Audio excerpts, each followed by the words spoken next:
accessible waterfront Muskegon Lake actually has. We have a ton of it compared to most lakes, and even over on the north side of the lake.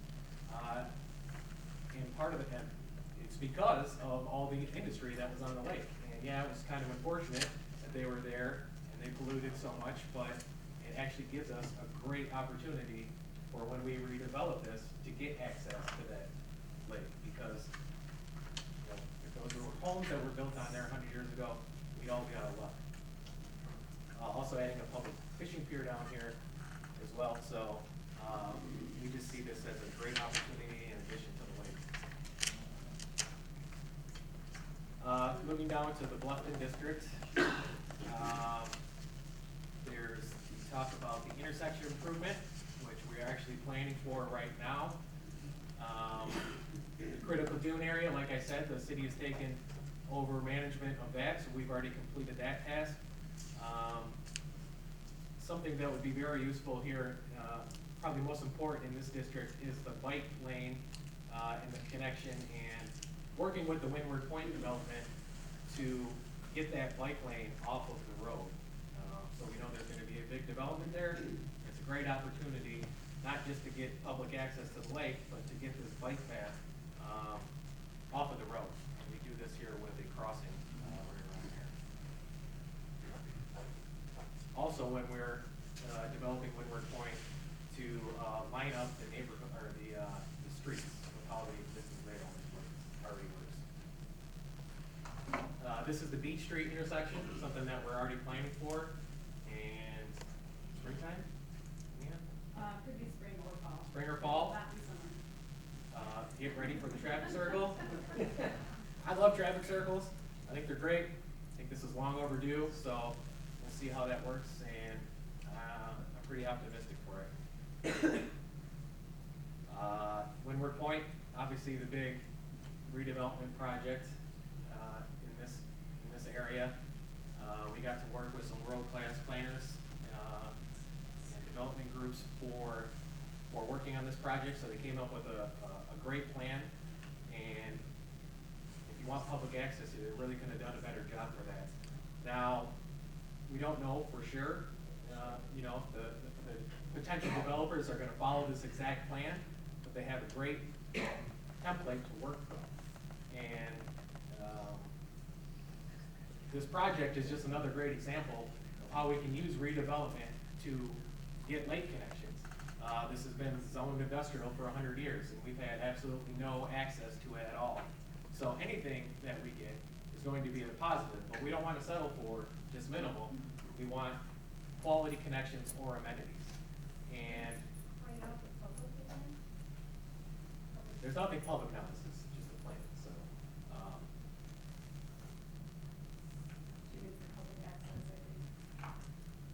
What's the proposed public?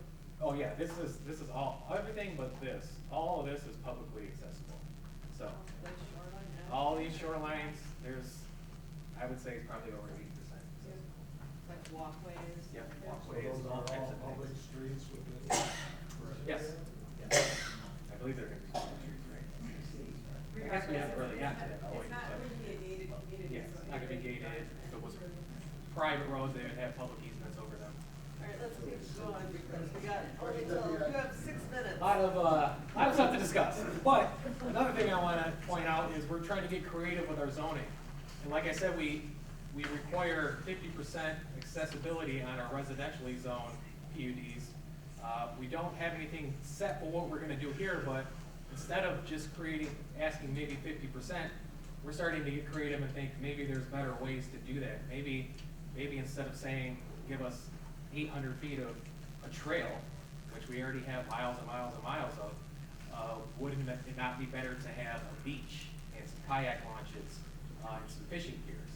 I think those things could be more valuable than just additional trails. So we're starting to work with the owners on some ideas of how we could achieve that with the new developers. Lakeside District.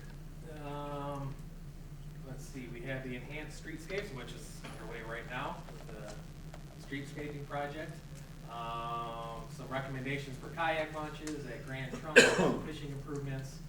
Let's see what else do we have here? Oh, the big one is the Amico tank farm.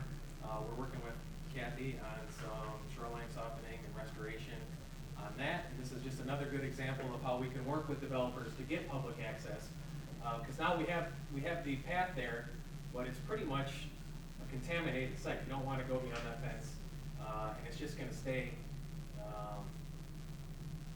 dirty and toxic there, unless we can find probably a developer to work with. And we've identified a couple that we're working with. They're aware of the heavy contamination. They still want to work with us, so it's a great way to have a public-private relationship to help achieve our goals.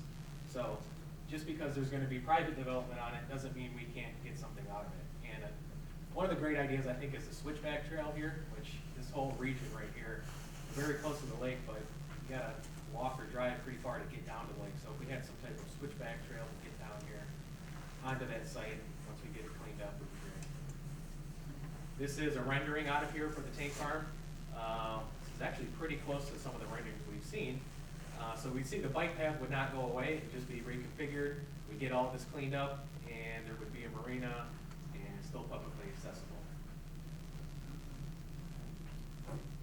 The Western Waterfront District, that's one of the tough ones we had naming.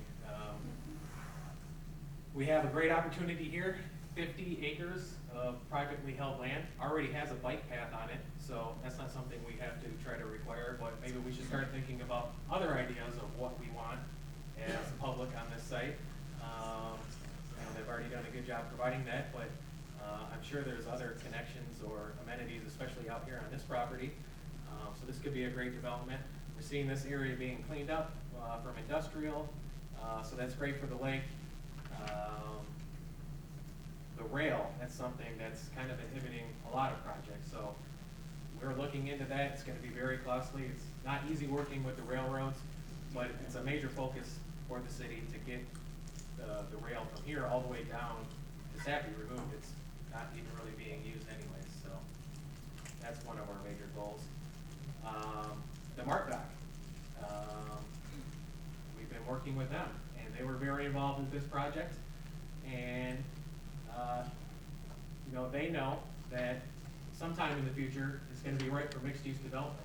And they are the ones that developed the docks, so that should get everybody excited since they did such a great plan, a great planning and public accessibility. There's just so much potential for this property, and a lot of good things can come from that. This is kind of a quick sketch that they came up with of what we can see with mixed-use development all on the Mart Dock. And still keeping maybe some of those port-related facilities and kind of having them cohabitating there. But look at all this public access that we could possibly have through that.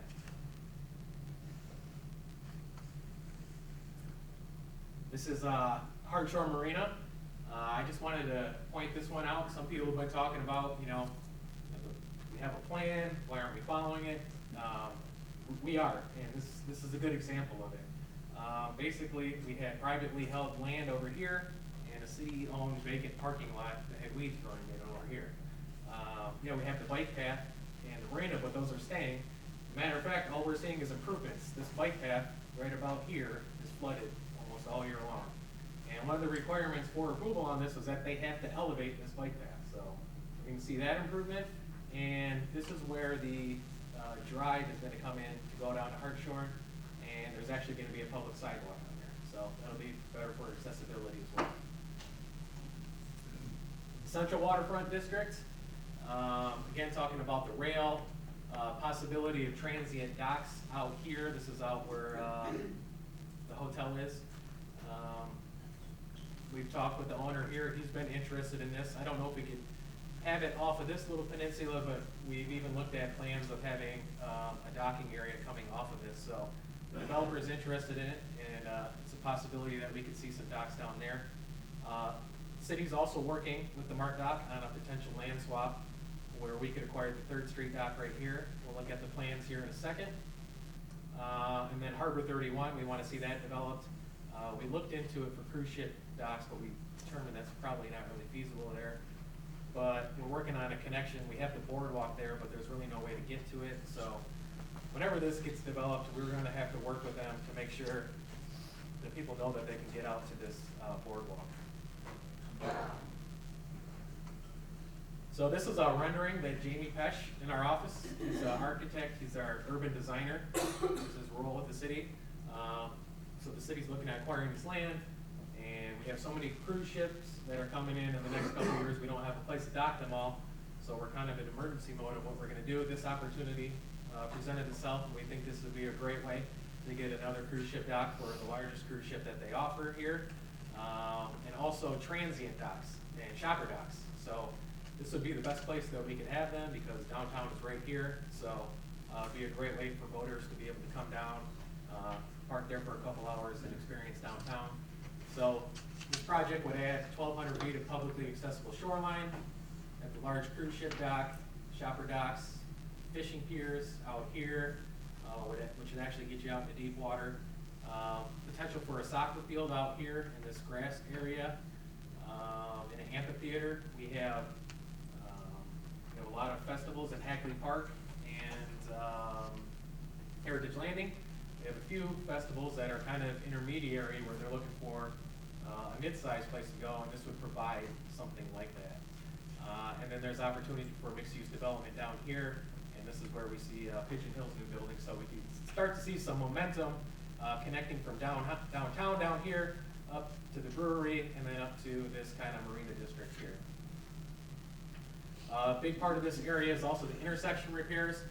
There's 6 intersections where we're talking about making improvements to get people from the downtown and the downtown neighborhoods to the shoreline, and instead of making it at one spot at an overpass or a bridge, we could actually do that at the street level with extending the medians to give people refuge islands, really bringing out these crossroads with possible different types of patterns, all kinds of different, changing the radiuses of how they're turned, making it a lot safer and making people feel a lot more comfortable making that trip across the street.